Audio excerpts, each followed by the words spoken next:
Good morning, everybody. My name is Connor Flanagan. I'm the Executive Director here at the Bridgehampton Museum. This morning, we are joined by David Corwith and Sharon Atkins.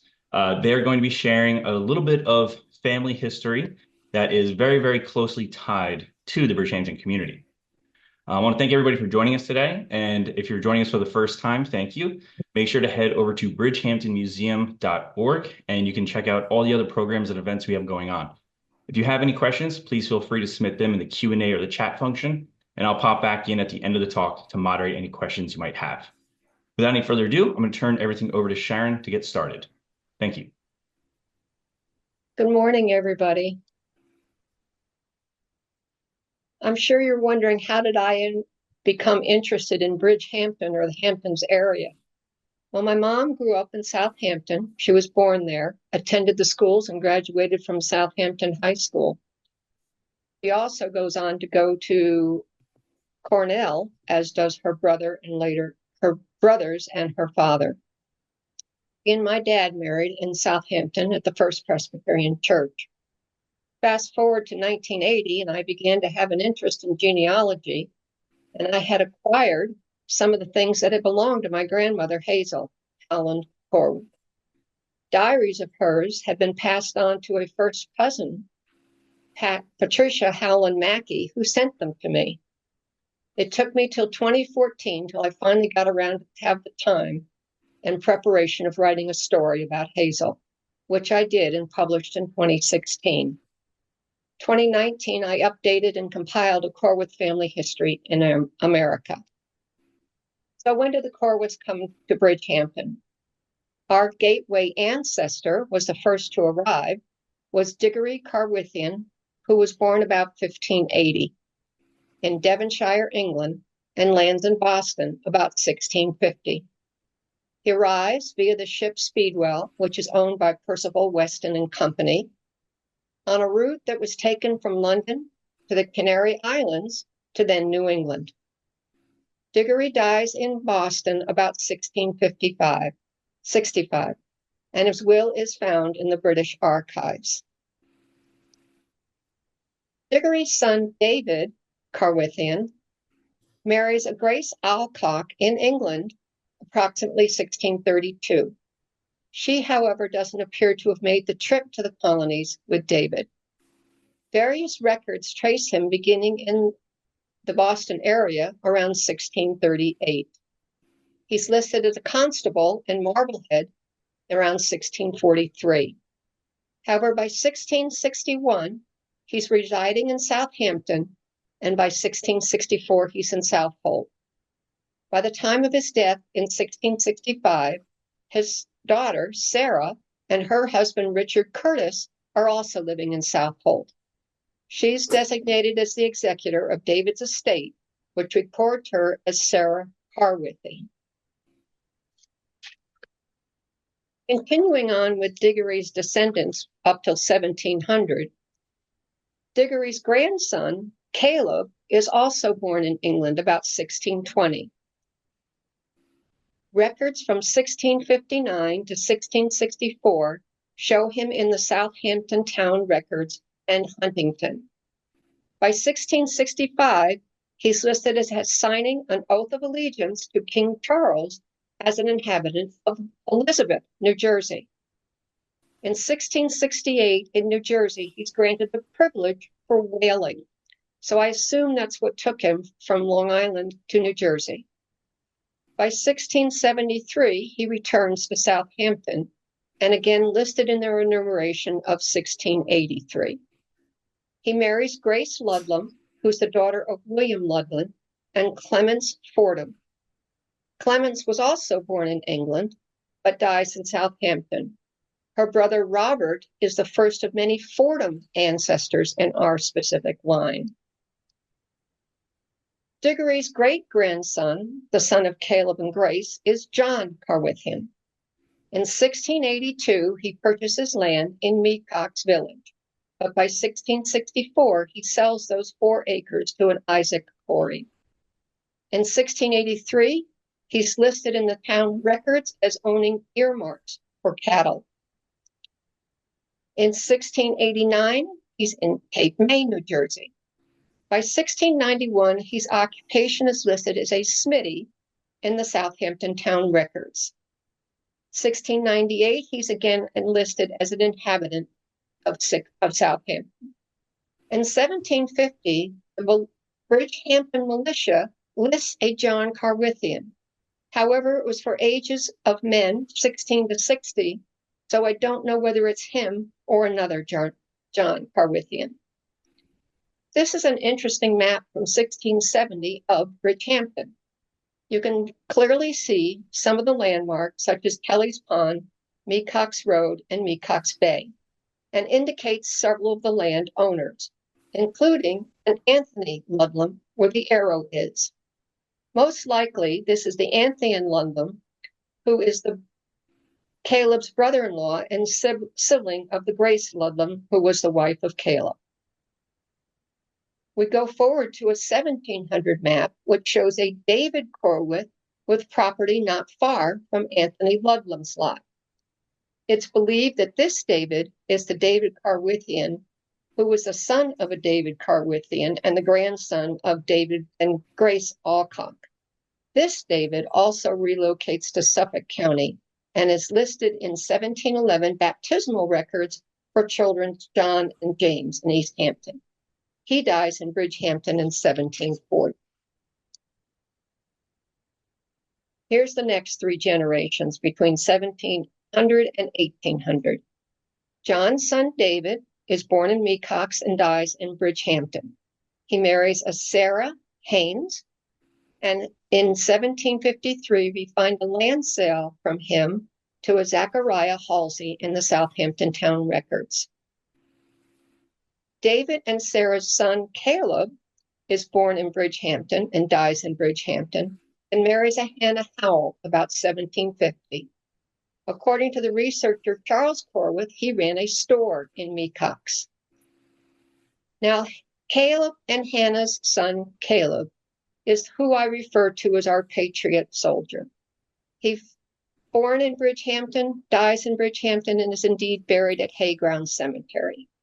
He marries Mary Halsey and joins the New York militia and participates in the Battle of Long Island. However, after losing the battle to the British, he is seen to have signed an oath of allegiance. Many assume that it's under duress that this is done, but there's no other way to prove that he actually fought or did anything else with the Revolutionary War after that. Therefore, applications today are actually declined by the DAR due to him signing this oath of allegiance. He did build a house on New Light Lane, and later his occupation is noted as a cord winder. This is someone who makes shoes from new leather versus a cobbler who does some repair. And in 1810, he's a miller. So where does William Corwith, the builder of the house that's housed in Bridgehampton Museum, fit in? Well, his line goes from a David Corwithian, the one that we mentioned owned the land, the David Corwith, who was born in Bridgehampton in 1725, to Henry Corwith, to himself, William. We share 6 great-grandfathers. William's grandfather, David, 1725 sibling, was a sibling to our great-grandfather Caleb and father to the Patriot Caleb. Thus, William Corwith, who built the house, is our first cousin, but 6 times removed. This is a graph that just shows that we've covered the 10th great-grandparent Diggory to our 4th great-grandparent Patriot, Caleb Corwith. This chart covers the descendant great-grandfathers right up to the Patriot's father, Caleb, 1730 to 1763. Of note is that the surnames often evolve and change over time, from Corwithian to Corwith with an E to Corwith without an E. During research, I even found several siblings who had different spellings for the same surname. This descendant chart goes from Patriot Caleb and up to my and David's parents, Jenny and Bob. Virginia being my mother and her brother Paul being David's father. This is a house or a photo that I took of the house that Caleb built with his wife, Mary Halsey Corwith, on New Light Lane. It appears to be on the exact same lot which was shown on the map in 1700 to a David Corwith. This is a 1750 map of the Bridgehampton area. It shows the property of a Caleb Corwith, which could have been the Caleb Corwith who was father to our Patriot Caleb, because that appears to be the lot where the current house resides. Now going on to Diggory's descendants from 1800 to 1900. Patriot Caleb and Mary's Corwith's son, James H., is born in Bridgehampton and dies in Watermill. He marries Harmenia Goodale, and he had an occupation as a miller and a yeoman. He purchases a Ludlam Watermill home in 1810, and in 1813, he moves the windmill to Watermill Commons, which you see there today. And in 1840, with his son, he built a general store, his son Samuel. Moving to Samuel, who was born in Watermill and dies in Watermill, he, at the age of 17 in 1848, travels to Wisconsin via the Great Lakes and ultimately settles there for a year. But by 1850, we find him back as listed on the New York Census, living in Southampton with his brother Charles. His occupation is a carpenter. By 1860, he's back living with his parents, but in September of that year, he marries Sarah Rose. In 1864, he's on a tax list for Bridgehampton. 1865, New York State Census. 1870, his occupation is listed as a farmer, and by then he had taken charge of the mill. From 1875 to 1893, he consistently lists his occupation as postmaster and general store. 1880, he's back to being a farmer on the census, and by 1900, his occupation is listed as a general storekeeper, and by 1910, as a retired merchant. This is the windmill. This photo was taken in May of 2023 of 13 of the living 16 descendants and grandchildren of James Carleton, Samuel's grandson, James, and his wife, Hazel. This is a current view of what the general store that was run by James and Samuel looks like today on Montauk Highway. Following through with Diggory's descendants from 1900 to 2023, we have James H., who was born in Watermill and dies in Southampton. We find him on the 1870 and 1880 censuses for Bridgehampton.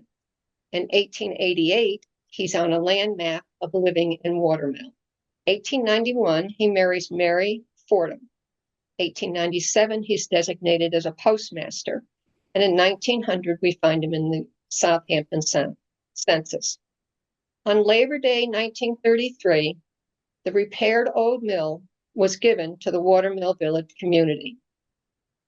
In 1938, however, it suffered some major damage.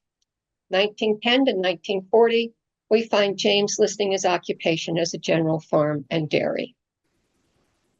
We move to James Carleton Corwith, who was also born in Watermill and dies in Southampton, finding him on the 1900 and 1910 census of Southampton. 1912, he graduates from Southampton High and goes on to graduate from Cornell in 1916. He goes into partnership with his father in the James Corwith and Son Farm, which was the precursor to the James Corwith, and now just the Corwith Farms. In 1918, James Carleton serves in Company E, 6th Battalion of the Infantry of the New York Guard. James and his future wife, whose diaries I have, were the basis for the book that I wrote, With a Heart for Any Fate. Now I'm going to go into a little bit more of the details of what life was like for Hazel Howland Corwith. She is seen here with her graduating class from Evans Mills High School. She graduated from in 1911. All 5 ladies, and she was number 1. She goes on to teach schools in Evans Mills from 1911 to 1913, graduates from St. Lawrence College in 1950, and teaches school in St. Johnsville from 1915 to 1907. She began her position with Southampton High School in the fall of 1917. Previous to her, her aunt Lila Hungerford also taught in Southampton High School, and the principal, John Peck, who was related to Hazel by a convoluted understanding, enlist Hazel to come and teach at the school. This is all the basis for writing the story of Hazel's life, specifically between 1917 and 1920. So what was world like in 1917? Internationally, the Great War began in the summer of 1914. Nationally, the Supreme Court upholds an 8-hour workday for railroad employees. The Congress passes a Liberty Loan Act for $2 billion in bonds for war. And the first woman in the U.S. House of Representatives is elected. Governors in New York State were Charles S. Whitman from 1915 to 1918, and Al Smith from 1919 to 1920. In 1917, the women win the right to vote. In 1917, the demographics for Southampton of a population of just over 11,000. And 10 years later, in 1920, it was only 400 people more. But by the year 2000, the population is listed at almost 55,000. Back in 1915, the 275th anniversary of Southampton was held. And in 1917, the town appoints their first chief of police. Now I'm going to go into 5 different areas with a little bit more detail. World War I. World War I begins with the German U-boat sinking the Lusitania with about 1,200 civilians, including 128 Americans. In November 1916, Woodrow Wilson wins re-election with the slogan, "He kept us out of the war." And by 1917, he asked Congress for a declaration of war against Germany. In 1917, the Selective Service Act passes and empowers the federal government to draft men. And in July 1917, the first American troops land in France. This is a photo of a Southampton resident, Louis Schmidt, in 1917.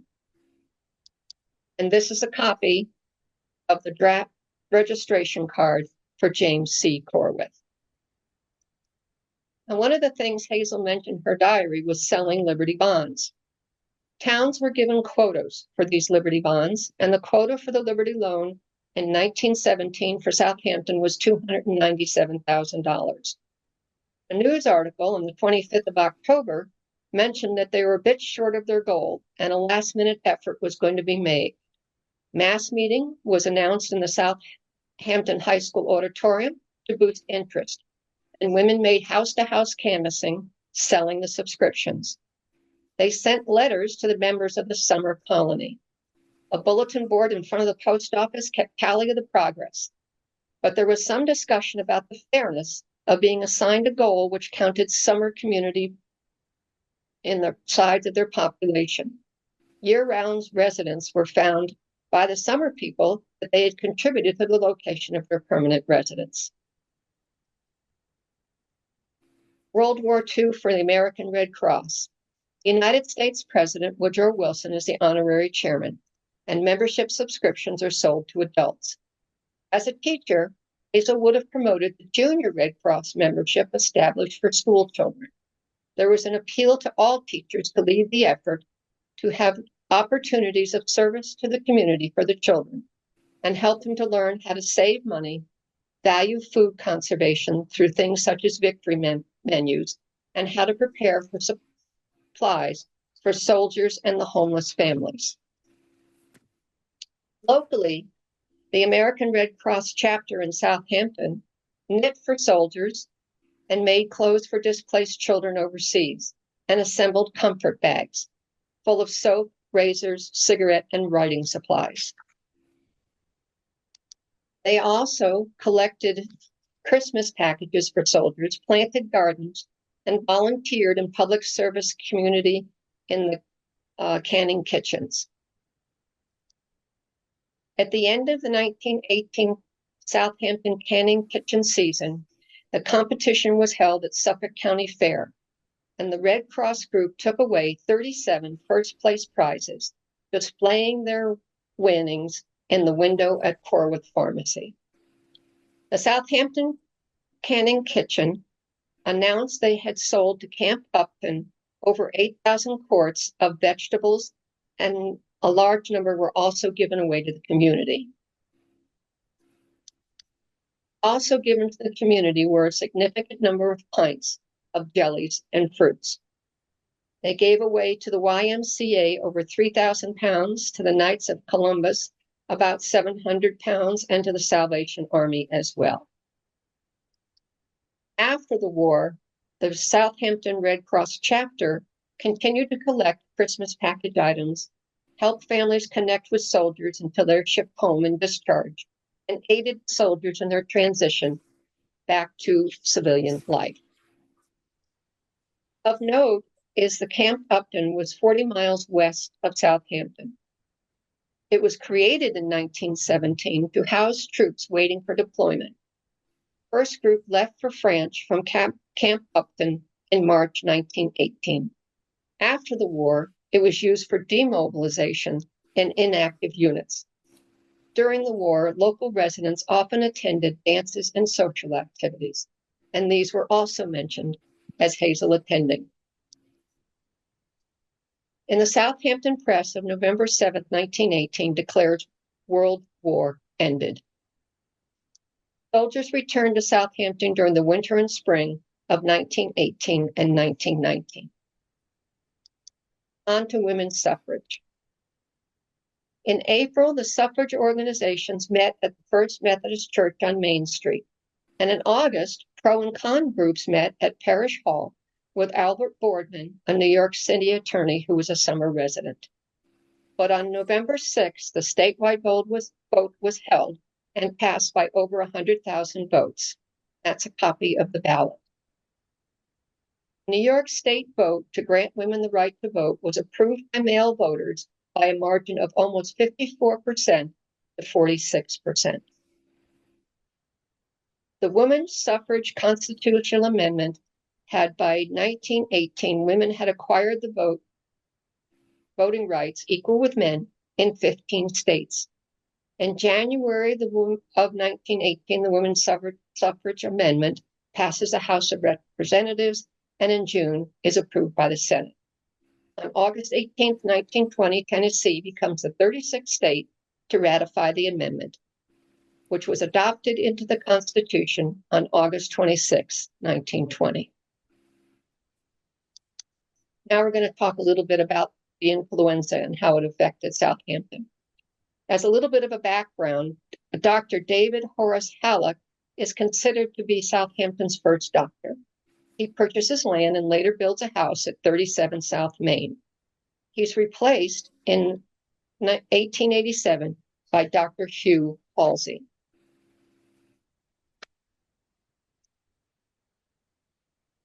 The original building for Southampton Hospital opens in 1913.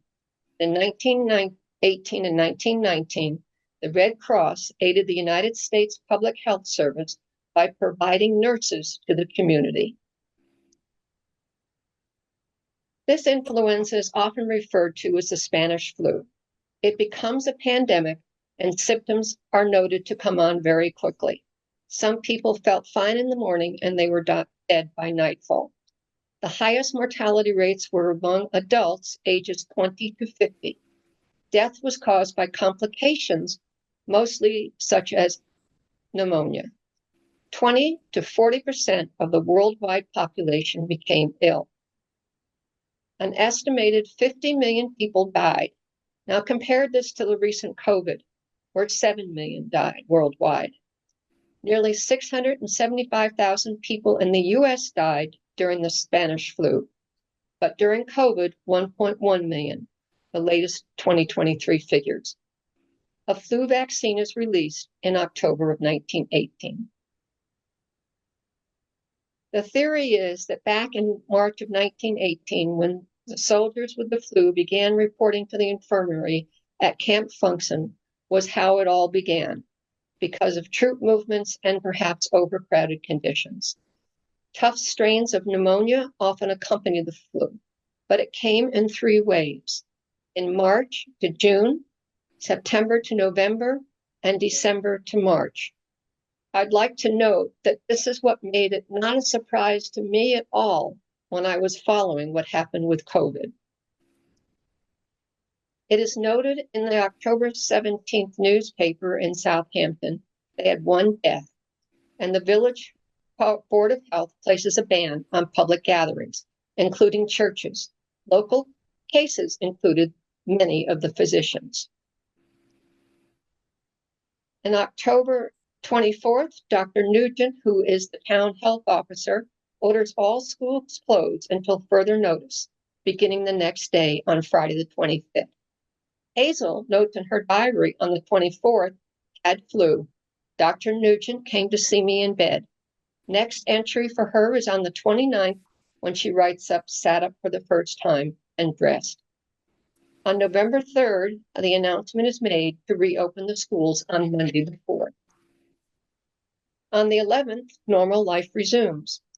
Dr. Foster, who's a dentist and the owner of the boarding house where Hazel and many of her other sister teachers lived, has recovered, as mentioned in her diary, and his practice resumes the week of the 18th. However, by the 5th of December, new cases are still being reported and meetings are still being announced. The village school again closes from 12th of December until January 2nd. The health officer prohibits public gatherings in all churches, theaters, schools, and libraries until the epidemic abates. Over 200 cases in the village have been reported. Some turn into pneumonia, and it afflicted many, including Southampton citizens listed here. Of interest is an ad that is placed in the Southampton paper that reads, "Until the removal of the Board of Health ban on public assemblies, this theater will remain closed." Hazel's diaries do mention that on January 6th, schools did open for grades 7 and 8, and on the 13th, all grades returned to school. According to the Southampton Press, the Board of Health closed schools again on Wednesday, March 5th.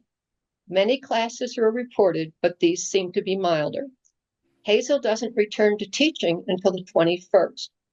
However, this may be because she had taken a trip home due to the death of her own grandfather, Hungerford, on the 15th of March. The Board of Health notice appears in the May 20th paper of Southampton Press. There is no mention of any flu within the listing of communicable disease. Lastly, we're going to talk a little bit about the Southampton schools. This is a photo of the Union Free School District on Windmill Lane. It was built in 1890. This is a news from the Southampton Press on June 27th of the 1918 graduating class, referred as the largest class ever. There were 7 girls and 10 boys. The 1919 Southampton class, mentioned in the Southampton Press on the June 26th of 1919, had 7 girls and 3 boys. They also had an article that John Peck, the principal, who had served from 1901 to 1919, was retiring. So I mentioned before that we're all related.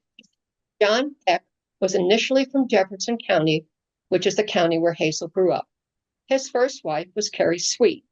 She was a sister to Charles Sweet. Charles Sweet's second wife was Hazel Corwith's first cousin, Agnes Howland. Confused? Me too. John Peck goes on to be a member of the New York State Assembly from Suffolk County, 1st District, from 1922 to 1924. The 1920 Southampton High School class is honored in the Southampton Press on the 24th of June, contains 6 girls and 7 boys. This photo is taken from a collection of Hazel's photos about 1920 with some of the other teachers who lived in Dr. Foster's boarding house. From left to right, we see Mabel Terry Campbell, Harriet Terry, Hazel Howland, Carrie Kaner, and Helen Kaner. This is a 1920 photo of Hazel's friends and fellow teachers at Hampton Park. And lastly, a photo of Hazel and her friends is marked as having been taken at North Sea Road. This is my favorite slide. It's Hazel and Kaner on wash day in 1920. Lastly, the Diggory's descendants from 1920 to the present day, James Carlton Corwith and his wife Hazel, have 4 children, Virginia, Barbara, Richard, and Paul. Each of these children have 4 children, and thus the 16 grandchildren. I now would like to introduce you to my cousin David, who, along with his sister Doreen, helped to compile many of the stories written by their father Paul. These are stories from Paul's memories of family history, folklore, and his life, including many of his friends in this community. Thank you, Sharon. That was well done and quite extensive history you've done there. Dad, over the years, wrote many stories, short stories to the kids, and once a month he'd send something to us all. And I thought that that one day I was going to put it all together as a book. And 10 or so years go by, and I have a big fat folder, and I wanted to make it into a book. Dad's over at Peconic Landing at this point, and so I found my sister Doreen, and she was willing to help me out with that. She took that folder and made it into an outline and built the book, and it came out much different and much better than I ever thought it would. So it goes into the stories, many of the stories that Sharon talked about, but it starts with the Mayflower and the Speedwell just because it's such an iconic beginning. A brief history of the early family life, mostly of Paul's father, Carlton and Hazel, and the way they were brought up in the community of Watermill. One of the things that a tragedy, but also changed the family in a way, was Carlton had an accident on St. Patrick's Day in 1930, the year that my dad was born. He was born in May, but this was a couple months prior. He had a new pair of coveralls on, and he was out trying out a new invention, if you will, on the tractors, which is called the PTO, power takeoff shaft. He got his new coveralls caught in the PTO and lost his leg. So we always knew him as a man who had only had one leg, but we never really saw it because he was always covered. But it changed the way that he farmed. He largely went into more of an administrative role as a farmer, and started out as a president of GLF, the Grange, worked with several governors over the years, and was sold some insurance and was an insurance appraiser for farming. So he took more of an administrative role as his 2 sons later on continued to do the farming. So the book goes into the early family life of Paul and the kids, and then he steps into farming, and many of the heydays of farming from the 30s through the 50s, and then some of the properties around the Watermill area. And then he talks about characters that he remembers over the years. Annie Rose, Bob Hildreth, Percy Johnson was one of the many employees that he had. Sylvie Squires was sort of quite a character in all of the Watermill area. So that's a very interesting read. And then Dad, as it was an exchange student, when he came out of college, circa 1954, he went to Brazil, Manaus, Brazil, where it was actually the rubber capital of the world at the time, 1,000 miles in off the Amazon. Dad spent 6 months there, and he met the gentleman there, Moses Israel. So that's a great story there as well.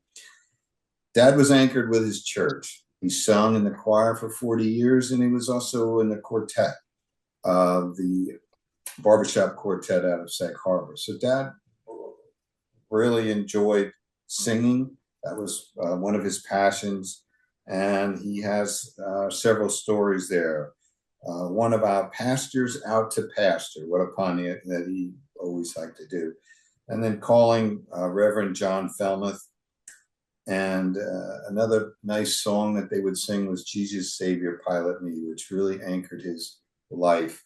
He would say, the story or the song goes, Jesus Savior Pilot Me over life's tempestuous sea.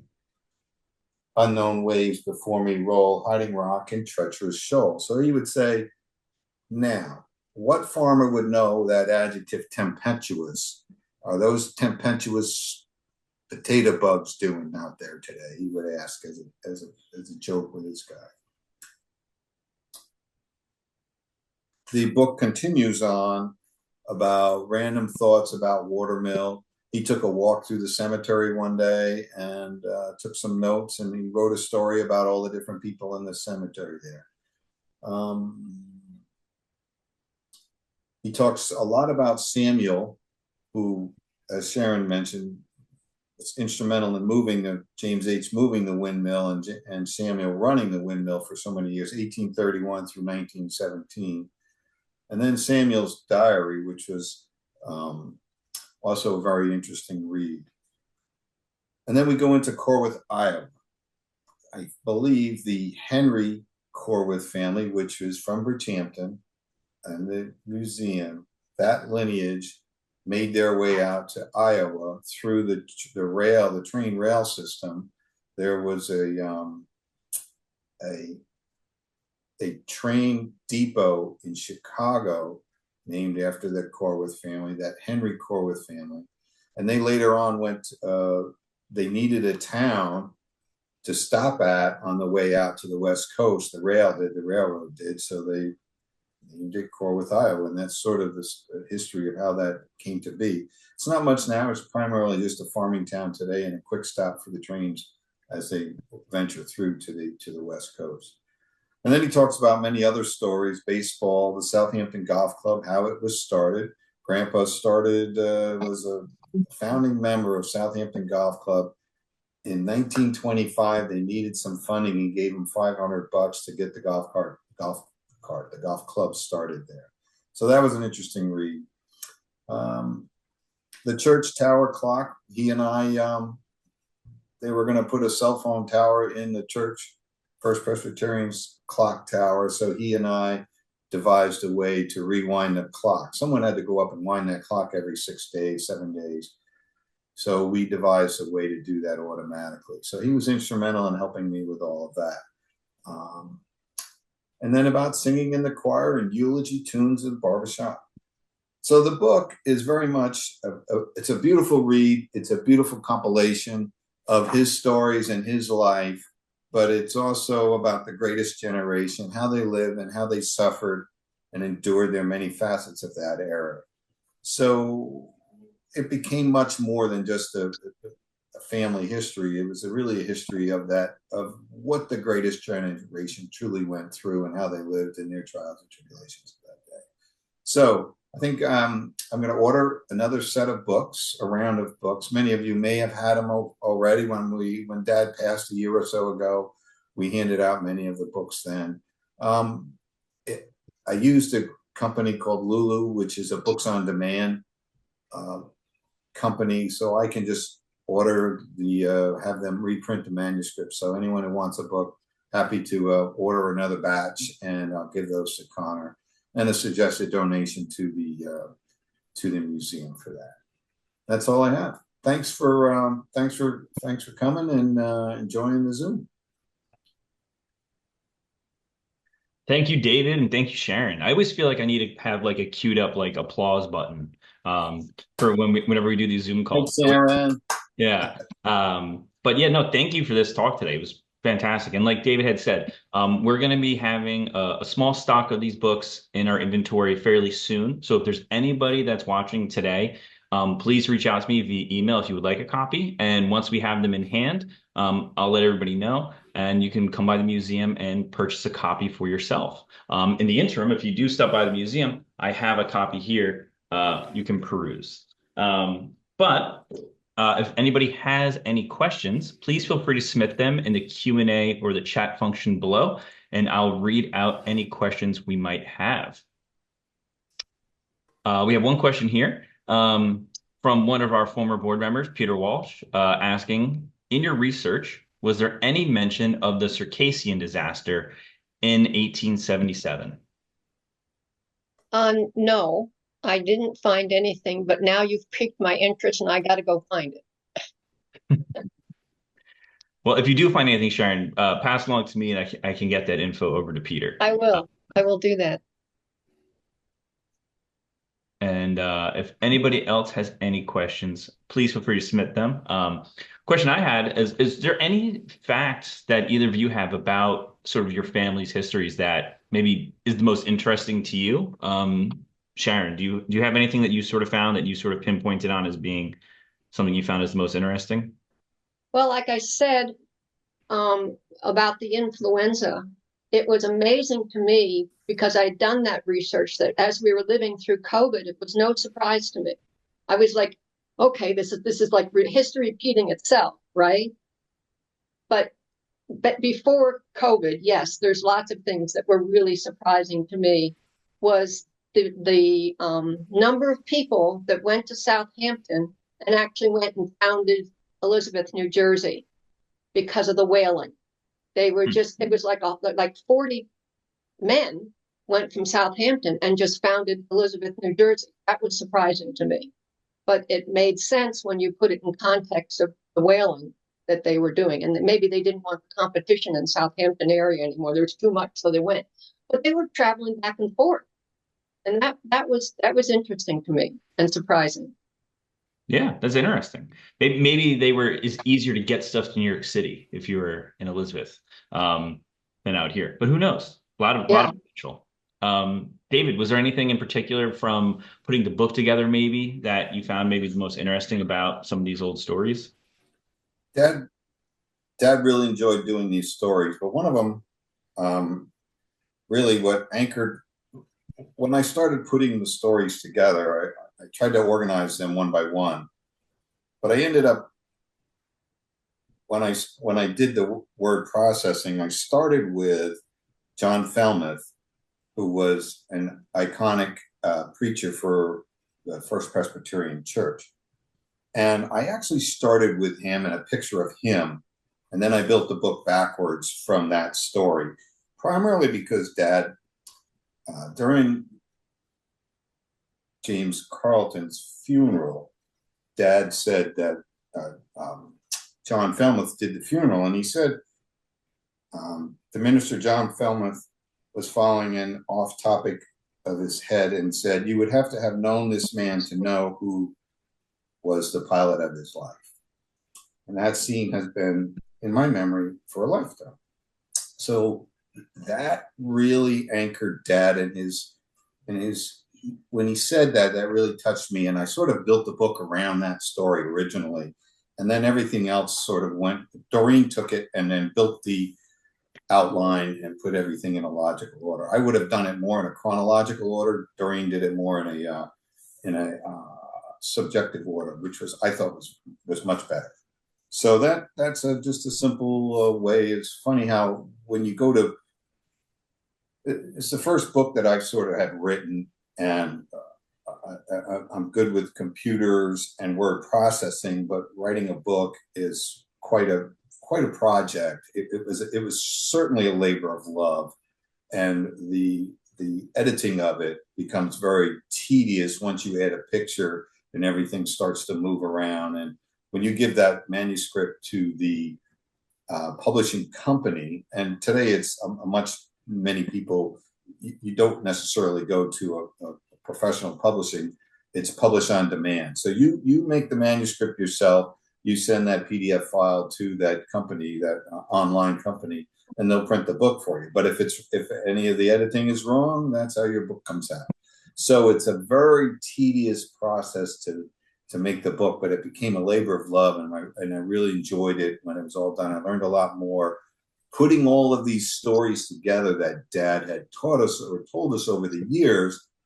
But it wasn't until I put the book together that I really understood how it all sort of started to come together. So that was very much a great joy of making that book, and a nice tribute to his passing. Another question we had that came in from an Erwin Levy. David, did your grandfather or father ever lament about the ongoing changes in the East End over the years? Uh, they did quietly. They did, yes. Not so much my grandfather. I didn't know him. He passed when I was 4 or 5, so I didn't remember any of that. But dad would be frustrated by it, and the next generation, my cousin Dickie, who ran the farm for a number of years with dad, he really struggled with many of the changes of the Hamptons at the time, to the tune where when it started to affect the way he was able to farm, then he really started to struggle with that. Somebody downstairs wanted to know if you have any information about a Henry N. Corwith who lived from about 1857 to 1944. 1857 to 1944. Let's see if that is the Henry that is William's father. Is that the Henry that's William's father? I believe so, potentially. And if not, I can connect you with the question asker afterwards, and you guys can communicate via email. Yeah, I have. Yeah, Henry. Yes, happy to have you do that, and I will communicate with him. The Henry I have is 1858 to 1820, so it's a different one. But I can certainly go look in all my records. I have 10,000 different people in my ancestor tree, so I don't know them all by first name. Gotcha. All right. Well, I have another question here. Which early Caleb Corwith was a cordwainer? This question comes from Kirk Flack, who is currently watching the Corwith House on New Light Lane. Yes. Oh, my goodness. Oh, I want to know you. No. That was Patriot Caleb that built that house. Gotcha. And do you know if there was an early Caleb Corwith that was a cordwainer? Yeah, that was him. That was Okay. Patriot Caleb. He was a cordwainer. Gotcha. Yeah, that was one of his occupations. Then he went on to be a miller later. Okay. And then we have a question from Ann Sanford. Do you know whether or not any of the Corwiths had any enslaved people in the 18th or 19th centuries, and what their attitudes may have been towards slavery at the time? If it's hard to find sources on some of this sort of material. So curious if you come across any of that in your research. The only sources that I would have that would clearly indicate that would be looking at the census records from like 1850 and prior, when they mentioned any owned slaves.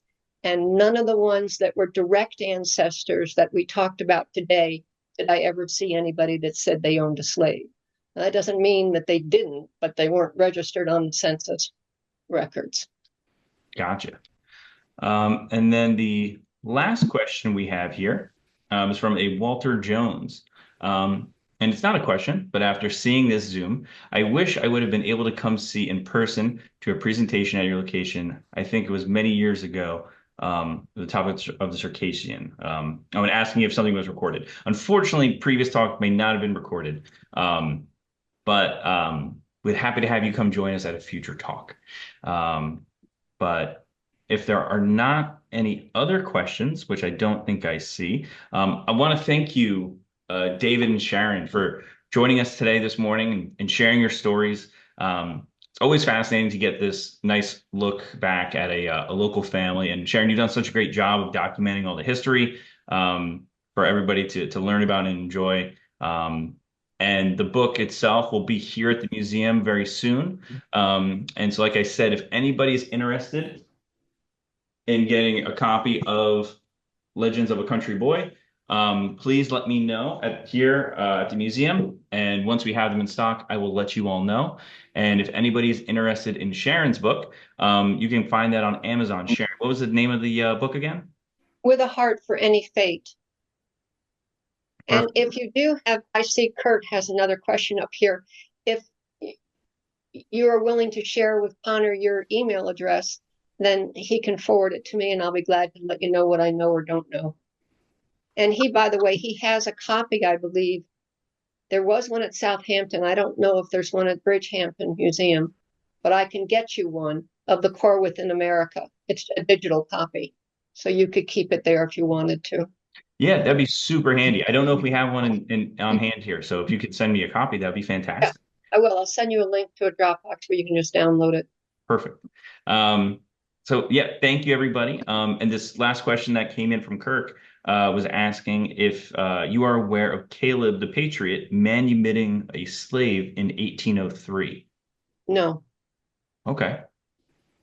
Very possible. That was about around that time where a lot of people in New York that owned slaves, or enslaved people, were starting to do a lot of manumissions. I know in research I've done, I've seen a fair amount of that occurring in those early 1800s.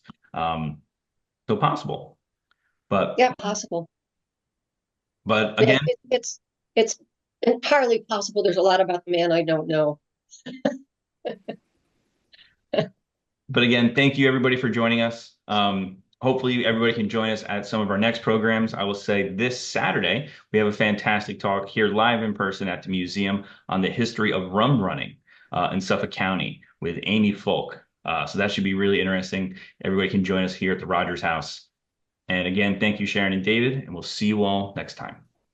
Thanks, Connor.